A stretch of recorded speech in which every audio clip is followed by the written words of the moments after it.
Hello everyone. Today we will talk about how to fix the app of Rosetta Stone. We will go to settings.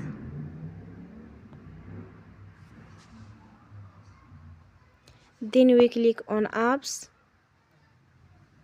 After that we will search the app Rosetta Stone and we click the wheel on for stop. After that we will go to storage. Then we click on clear cache. In the end, turn your phone and you will restart your phone again.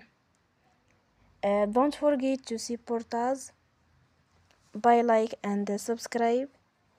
See you next time and thank you for watching.